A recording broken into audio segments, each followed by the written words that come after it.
katulad. Tunay po ng ating Panginoon ay walang katulad, wala nang hihigit pa po sa Kanya. At purihin po ang Panginoon sa gabing ito, sa panibagong pagkakataon na minsan pa ay sama-sama nating pag-aralan ang Kanyang salita. At sa gabing ito ay patuloy nga pong nating makita ang kabutihan, ang kapangyarihan ng ating Diyos na pinaglilingkuran. Welcome po sa ating pong Thursday night intercede or our prayer gathering. Ayan, shout out o welcome doon sa mga nasa online. Kuya JP, Kuya JR, Kuya Paul, yung kasama po natin dito sa Panambahan, yung nasa Zoom, welcome din po. At purihin ng Panginoon dahil tayong lahat ay binigyan ng pagkakataon ng Panginoon. Yan si Ate Riza, kasama rin natin dito sa Zoom. Binigyan tayo ng Panginoon ng pagkakataon na sama-samang magpuri, magpasalamat, at sama-sama po tayong mag-aral ng Kanyang salita. Nawa sa gabing ito ay patuloy nating masumpungan ang pakinabang po ng ating pong relasyon sa ating Panginoon. At sabi nga po, lagi tayong magpasalamat sa Panginoon dahil sa Kanyang pag-ibig, sa Kanyang kapatawaran, sa weekdays na nagdaan dahil ngayon ay weekend. At alam natin na ang Panginoon ay kumikilo sa buhay po ng marami at sa buhay po nating lahat, sa buhay niyo at sa buhay ko, that Jesus is really working 24/7. Amen? At lagi nakikita natin, may mga pagkakataong meron tayong specific request na tinutugon ng Panginoon. At salamat sa Panginoon sa mga sasagutin pang panalangin natin sa gabing ito. At nawa po, sa oras na ito ay patuloy nating makita ang pakinabang po ng tinatawag nating the importance of intimacy with God. Nagkaroon po ng isang pag-aaral about doon sa Network World Reports. Sa pag-aaral na ito, sinabi nila, maraming tao, baka tingnan nyo, baka kasama tayo rito, maraming tao ang nakita nila na masyadong obsessed sa kanilang telepono. Okay? So, sabi doon, yung daw taong may pinaka-heaviest smartphone users, kaya yung kanilang pagkiklik, pag-tap, pag-swipe sa kanilang telepono, ay tinataya po na meron daw tinatawag na 5,427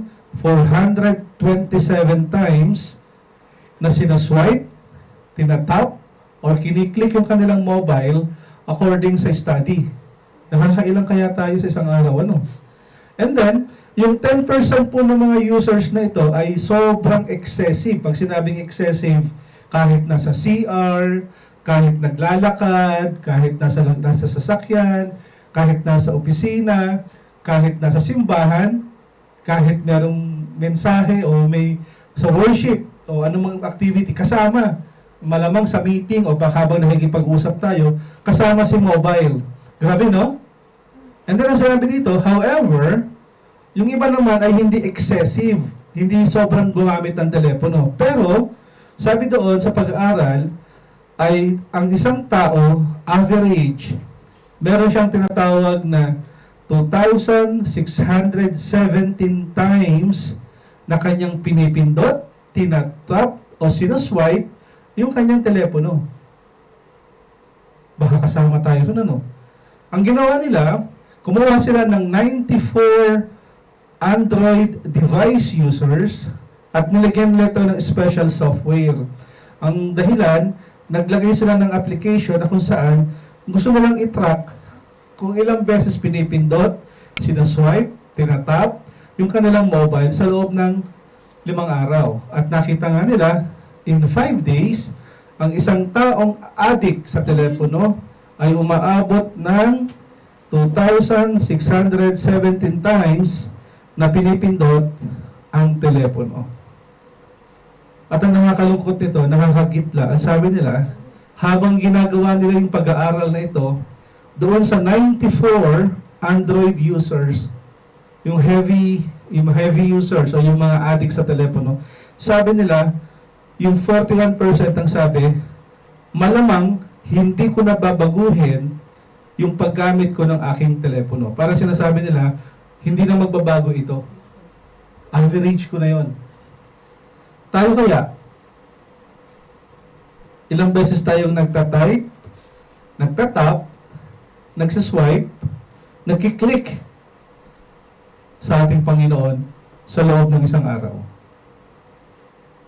Since we are talking about intimacy with the Lord, ilang beses nyo kayang kinokontak ang ating Panginoon sa araw-araw? Pagka may problema lang ba? Pag may kailangan? Pag masaya, praise the Lord. Pagkakain, thank you Lord. Yung totoo, pag sinabi kasing intimacy with God, ang hinahanap ng Panginoon ay intentional ang isang tao na maglalaan ng isang oras o ng ilang minuto araw-araw to meet God on a certain time, certain place, at yung pagkakataong ito, yung tinatawag nating quiet time. Sabi ng Panginoon sa James 4:8, "Come near to God, and He will come near to you. Wash your hand, you sinners, and purify your hearts, you double-minded." At sabi ng Panginoon, maraming tao na sa atin ang parang nakalimutan na nila yung kanilang first love. At marami sa atin ang parang nanlamig na. Pero pagdating sa telepono, meron silang ilang libong pindot, ilang libong type, ilang libong swipe na ginagawa. Pero sa Panginoon, ilang beses kaya natin kinokontak ang ating Panginoon. Okay? So maganda yung pag-aaral na ito. Sabi dito, intimacy with God is the source to truly being filled with happiness and joy. Ganun ba ang inyong nakikita pagka lumalapit tayo sa Panginoon? Is Jesus or is God really your source of truly being filled with happiness and joy? O happy and joy lang tayo kapag malapit na yung sahod, pag may bagong gadget, or happy and merong happiness and joy kapag nasunod yung gusto?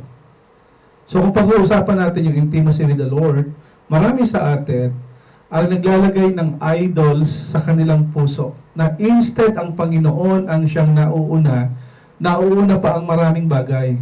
At kadalasan, kapag inuuna natin ng maraming bagay, kapalit ang Diyos. Instead ang Panginoon ang nasa buhay mo. Kapag ang Panginoon ay wala sa loob ng iyong puso.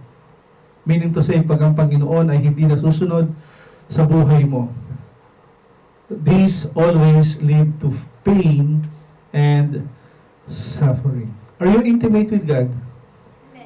Or do you have a false idols na kung saan kapag wala itong bagay na ito, parang sira na ang araw mo? Mobile pa lang yun.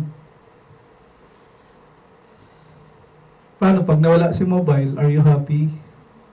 Are you sad? Pero pag nawala ang Panginoon, definitely, sabi doon, your life will always lead to pain and suffering. So, tingnan natin yung 7 bagay na kung saan, ito yung sign na ang isang tao ay merong intimacy with God. Tingnan natin, baka silipin natin yung ating sarili. Saan ba tayo na lalagay doon sa 7 sign ng intimacy? Yung una, sabi doon, you hate sin, but you are filled with compassion for sinners. Kinamamahiyan mo yung kasalanan, ayaw mo ito. At puno ka ng habag sa mga taong gumagawa nito. Sign that you have an intimacy with the Lord, you spend time in prayer, worship, and biblical study. Gumugugol ka ng oras sa panalangin, sa pagsamba, at sa pag-aaral ng Biblia. Tingnan natin kung meron tayo ng sign na ganito. You have a still and calm mind and spirit. Meron kang matahimik at mahinahon na pag-iisip, matinong pag-iisip, at ang iyong spirito ay tama o maayos. And you are not pretending na meron ka ng lahat. You don't pretend to have it all together. Sign that you have an intimacy with God, you wait on God's direction.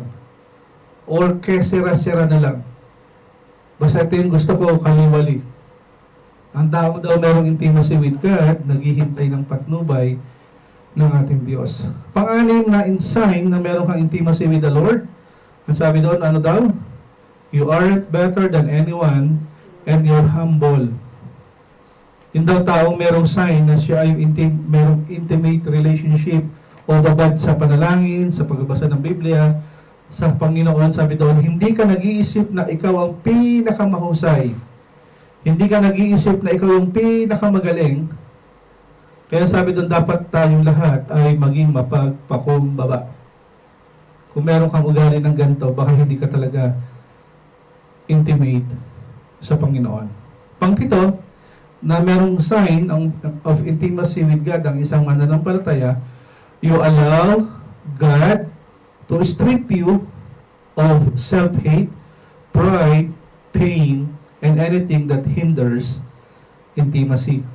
Hinahayaan mo ang Diyos na alisin ang lahat ng pagkapuot sa iyong sarili, lahat ng pagmamataas, lahat ng sakit at anumang bagay na humahadlang sa iyong malapit na relasyon sa Panginoon. You let God to fix you. At kapag itong mga sign na ito ay meron ka, meaning to say, you are intimate with the Lord. Amen po? Amen. Okay, gising pa sila. So pag-aralan natin sa gabing ito, yung 3 point ng importance of intimacy with God. Meron tayong 14. Okay? So, 3 kada Huwebes. At pag-uusapan natin ngayon yung 3 punto. Ito yung you will hear God's voice and perspective on all issues. Number 2, you will experience God's peace that surpasses all understanding. And number 3, God will transform you and set you free from fear, pain, and painful emotional baggage. Pag-aralan natin ito. Point number 1. Ang sabi doon, you will hear God's voice and perspective on all issue. Kinakausap pa tayo ng Panginoon minsan habang kinakausap natin siya. God still speaks to you. Siyempre, siya ay hindi patay at ang Panginoon ay very active. Ang Panginoon po ay very intentional sa lahat ng kanyang sasabihin at sa lahat ng kanyang gagawin. Walang tinatawag nating nagkataon lamang. Kaya walang luck kung hindi blessed. Okay? Sabi dito, kung ang Panginoon ay nangungusap sa iyo, tingnan natin ang maraming bagay na makikita natin habang tayo ay lumalago sa Panginoon. God, you will hear God's voice, unang-una, saan? Through Bible reading. Di ba? Habang nagbabasa ka ng Biblia, may mga pagkakataon na parang nakakarinig ka ng munting tinig. Di ba? Alam niyo yung parang ako yung konsensya na may mga ganong pagkakataon na wag mong gawin yan, mali yan, hindi tama yan, hindi nakakalugod. May mga ganong pagkakataon tayo na na-experience. Okay? Importante yun na meron kang intimacy with the Lord dahil you will hear God's voice and perspective on all issue. Kapag ikaw ay intimate sa Panginoon, meron kang tinatawag na kapayapaan. Kasi ang sabi sa Biblia, our God is not a God of confusion, but of peace. 1 Corinthians 14:33. Tapos kapag alam natin na nangungusap sa atin ng Panginoon, it will come naturally. Kakausapin ka ng Panginoon na kung saan may makikita ka mga panahon na kung saan ay bigla ka na lang mapipray. And then may mga pagkakataon na nagigising ka ng madaling araw. May mga pagkakataon na kung saan nadidiscern mo ito, na ito yung gusto ng Panginoon. Sign also na meron kang naririnig mo yung salita ng Panginoon, yung iyong ginagawa, naka-align sa Biblia. Naka-align. Hindi nagkokontra ang Biblia at ang karakter ng Diyos kapag tayo ay lumalapit sa Kanya. Tapos makikita natin na naririnig natin ang boses ng Diyos sa ating mga natatanggap sa araw-araw. Tama? You will hear God's voice kasi meron kang tinatawag na divine wisdom. Divine wisdom na kung saan pag lumapit tayo sa Panginoon, He will hear us at ipapakita sa atin ito ng Panginoon. You will hear God's voice kapag ito yung palaging naglalapit sa iyo sa panalangin. At naririnig natin ang salita ng ang boses ng Panginoon kapag tayo ay Kanyang ginaguide, binibigyan ng wisdom and understanding sa lahat ng nangyayari sa ating buhay. Merong direction. Tapos meron tayong tinatawag na we are all excited sa opportunity na binibigay ng Diyos. Kaya yung ano man yung meron tayo, lahat ng ito ay biyaya at awa lamang po ng Panginoon. Alam natin at naririnig natin ang salita ng Panginoon kapag nabibigay tayo ng lakas ng loob na mag-repent, humingi ng tawad, magpatawad sa ibang tao. Kasi yun ang sinasabi ng Biblia at ito man ay ating pong naririnig sa ganitong pagkakataon. Hindi siya audible voice sa pagkakataong ganon, pero kadalasan ng Panginoon ay kumikilos sa mga circumstances, kumikilos ang Panginoon sa advice ng maraming tao, godly people, godly men and women. At the same time, God is asking us to step out in faith about something. Ito yung mga pagkakataong kailangan mong umalis doon sa comfort zone na tinatawag. At alam mong ikaw ay naririnig mo ang salita ng Panginoon, ang kanyang boses, kapag meron kang desire na mas lumapit sa Kanya. Tingnan natin ang sinasabi doon sa Jeremiah 33:3. Basahin po natin. Call to me, and I will answer you. And I will tell you great things, great and hidden things, that you have not known. Sinasabi ni Jeremiah rito na yung salita ng Panginoon ay salita ng pag-asa at ng pangako. At dito makikita natin ang pag-asang ito ay para sa ating lahat na mga anak niya. At ang pag-asang ito, yung pangakong ito ay bago tuwing umaga. At ang sinasabi rito, merong assurance that when we call to God, ang sabi doon sa una, call to me. Ang ibig po sabihin na ito ay meron tayong tinatawag na God wants to hear us. Call to me. Lapit ka sa akin, tawagin mo ako, ang sabi ng Panginoon. Itong yung mga pagkakataon that God wants to hear from us. Ano yung mga dapat nating sabihin sa Kanya? At ang pangako ng Panginoon, and I will answer you. Kapag meron po tayong problema, pagka meron po tayong mga pinagdadaanan, kanino po tayo tumatawag? Sa Bombay? Kay kumari, kay kumpare, kay boss? Walang masama. Pero sabi ng Panginoon, bakit hindi mo ako subukan? Call to me, at ang pangako niya, and I will answer you. Gusto ng Panginoon na unahin natin siya, kausapin natin siya, at maramdaman natin yung kanyang presensya, yung kanyang kapayapaan, at hayaan natin mga kapatid, as we call to God, and promise He will answer us, ibig sabihin, let God teach us to love Him, to love others. Let God, na kung saan ko ano yung iniisip ng Panginoon ay hindi yung isipin natin at gawin po natin yung pinapagawa ng Panginoon. Call to me and I will answer you.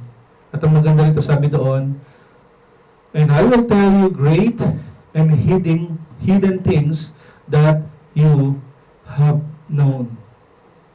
Sabi ng Panginoon, ipapakita ko sa iyo. Okay? Yung mga bagay na kung saan hindi mo kayang arukin, pero ipapaliwanag ko sa iyo at ipapakita ko rin sa iyo na sa tuwing tayo ay lumalago sa Panginoon, mas marami tayong nakikitang mga hidden great things na hindi natin alam. Kaya sa gabi ito mga kapatid, why not call to God? That is the benefits or importance ng intimacy with God. When we call to God, the promise is He will answer us. Have you tried to call to Jesus and Jesus answered you, your prayer, your request? The more we seek Him, the more na makikilala natin ang ating Panginoon. Pangalawa, ang sabi dito ay the importance ng intimacy with God. You will experience God's peace that surpasses all understanding. Basahin natin yung Philippians 4:6-7. Be anxious for nothing, but in everything, by prayer and petition, with thanksgiving, present your request to God. And the peace of God, which surpasses all understanding, will guard your hearts, your mind in Christ Jesus. Dito sinasabi ni Pablo na sa lahat ng ating mga ginagawa, sa lahat ng ating mga ipanapanalangin, instead tayo ay maging anxious, instead tayo ay parang magulimihanan, instead tayo ay parang lalapit ba ako sa Diyos o hindi. Sabi paalala ni Pablo, sa lahat ng pagkakataon, lahat ng bagay, in everything, by prayer and petition, with thanksgiving, present your request to God. Marami sa atin ang yung parang hindi makalapit sa Panginoon dahil hindi nila alam kung ano yung dapat nilang sabihin. Many people are paranoid. At the same time, hindi nila alam kung saan sila magsisimula. Tandaan natin mga kapatid, na yung Diyos na ating pong tinatawagan, yung Diyos po na ating nilalapitan, siya po ang Diyos na naghihintay po ng ating pagtawag sa Kanya. He will answer us. At the same time, all believers ay meron pong direct access to God through prayer. Sabi doon, instead na tayo ay maging anxious, sabi doon, lahat po tayo mga mananampalataya, we should be humbly and gratefully approach God with whatever on our mind. Alam mo po yung mga taong matured sa panalangin, these are the people or the believers na kung saan, instead na magsabi ng maraming bagay, sabi doon, with thanksgiving, present your request. Paano yun? Pagka sinabing in everything, present your request with thanksgiving, ito yung mga panalangin na kung saan, Panginoon, salamat po dahil napakabuti mo sa amin, alam ko po malalagpasan ko yung lahat ng aking problema. Salamat Panginoon dahil meron akong Diyos na makapangyarihan na nagbibigay sa akin ng pag-asa sa gantong pagkakataon. Yung mga panalangin, instead the Lord, bigyan mo ko to, bigyan mo ko to, bigyan mo ko nito. Ito yung mga panalangin na kung saan, with thanksgiving, present your request to God. Panginoon, nahihirapan na po ako. Salamat po dahil meron akong Diyos na nilalapitan. Nakukuha niyo po? We need to change yung pattern po ng ating prayer. Instead of, give me this, give me that, I need this, I need that, why not ask the Lord? Kung siya talaga ang Diyos na alam mong makapangyarihan sa lahat, bakit hindi natin baguhin yung ating panalangin? Panginoon, gusto ko pong ma-promote. Alam ko, Lord, na hawak mo po yung puso ng tao. Salamat po dahil yung Diyos na aking pinaglilingkuran, na nalalapitan, ay kayang baguhin ang isip ng tao. Instead of saying na parang I need this, I need that, why not ask the Lord to give you strength and thank Him for that promises? Nakukuha po mga kapatid. At ang maganda dito, as we continue to pray, as we continue to address our problems in prayer, ang sabi doon, God will give us peace in supernatural and explainable thing. God will guard our hearts. And God will guard our mind. Kung ang isang tao po ay patuloy na babad sa panalangin, matatagpuan at masusumpungan niya ang kapayapaan ng Panginoon, makikita niya ang kanyang puso'y binabantayan ng Diyos, at ang iisipin natin ay pawang mga pangkay Kristo Jesus lamang ng makakaluwalhati sa Kanya. Pangatlo, sa ating pong pagwawakas. The importance of intimacy with God, God will transform you and set you free from fear, pain, and painful emotional baggage. Anong ibig sabihin noon? Sabi sa Matthew 11:28-30, samahan niyo po ako magbasa. Come to me, all you are weary and burdened, and I will give you rest. Take my yoke upon you and learn from me. For I am gentle and humble in heart, and you will find rest for your soul. For my yoke is easy and my burden is light. Diba ginawa pa nga natin tong kanta? Sa simbahan, nakakanta pa natin ito. At dito sinasabi ng Panginoon na kayong lahat na mga nabibigat ang lubha, come to me, I will reveal something sa iyo na hindi mo pa nakikita. Kung tayo ay nag-i-struggle, kung tayo ay pagod na at kailangan natin ng relief, ang Panginoon ay merong invitation. Come to Him. Dito sinasabi, hindi ang Panginoon, si Jesus, He's not talking about physical rest, even though kailangan natin ito. Dito pinapakita ng Panginoon sa maraming pagkakataon, sa social na yung emotional, yung social, yung spiritual, financial, maraming bagay na kung saan tayong lahat ay nabibigat ang lubha, na para bang tayo ay bigat na bigat sa buhay na ito at parang ang hirap pumasok sa ganitong pagkakataon.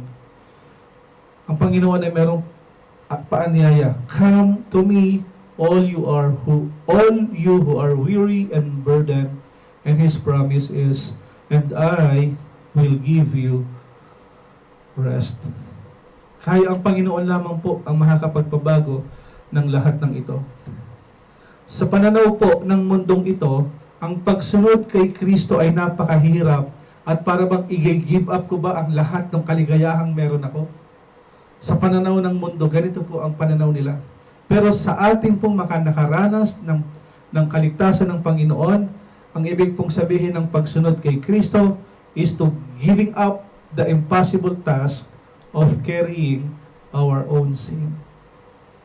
Panginoon lamang po ang makakapagkaloob sa atin ng kapayapaan.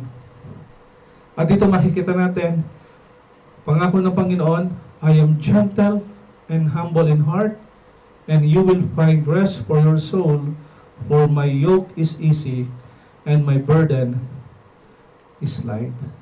Come to Jesus, and He will answer us.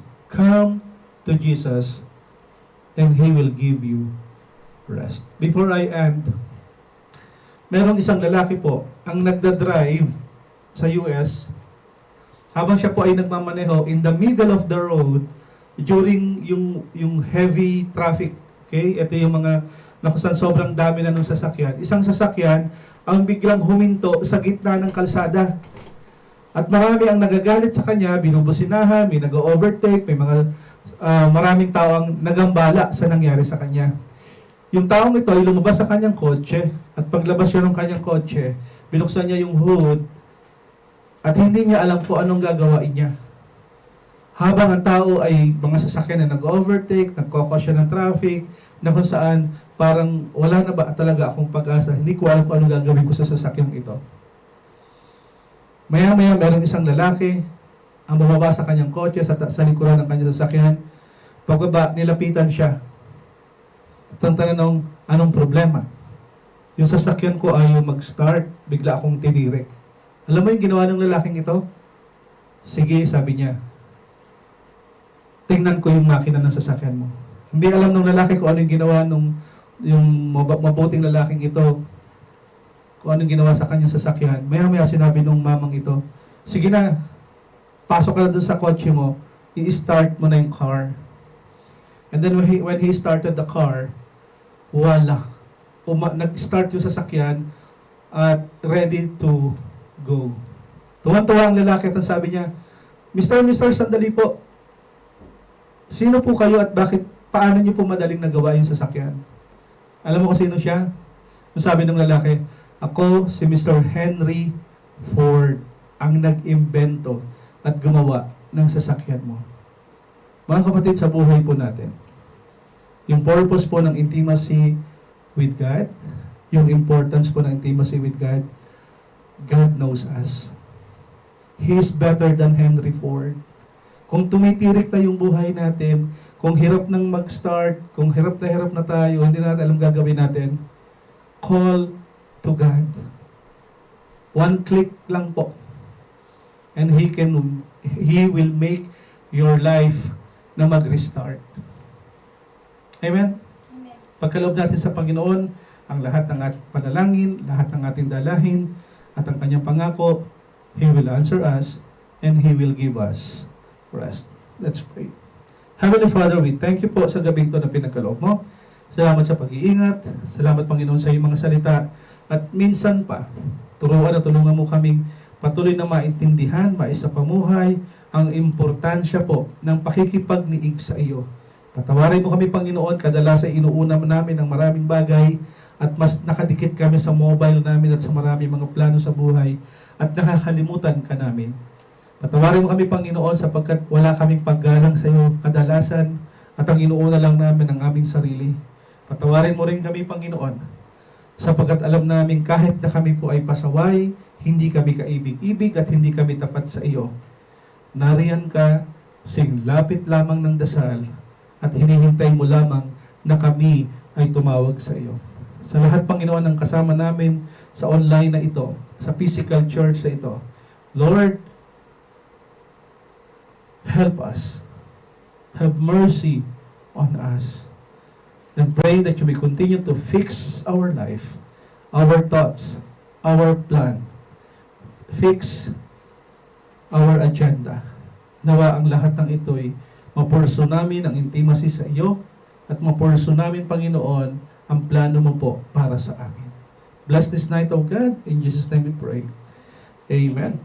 Praise God. So bago pa tayo tumungo sa ating corporate prayer, do we have a praise report?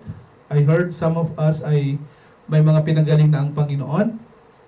Pastor Lino want to say thank you sa mga lahat ng panalangin dahil magaling na yung kanyang asawa, si Ate Babes. At the same time, na-receive na rin niya yung kanyang Canadian visa ba yan? O yung visa sa Canada. So makaka-visit na siya roon and God willing ay makapasyal din po siya dito sa atin. At salamat sa Panginoon sa pagkakataong pinagkaloob niya sa buhay po ng bawat isa na patuloy nating ipanalangin po ang mga pangalan sa screen mamaya.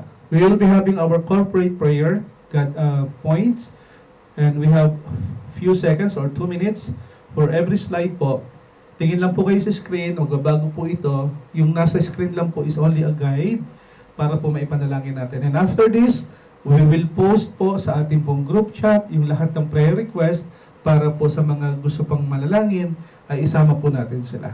Sige po, tayo po ay manalangin.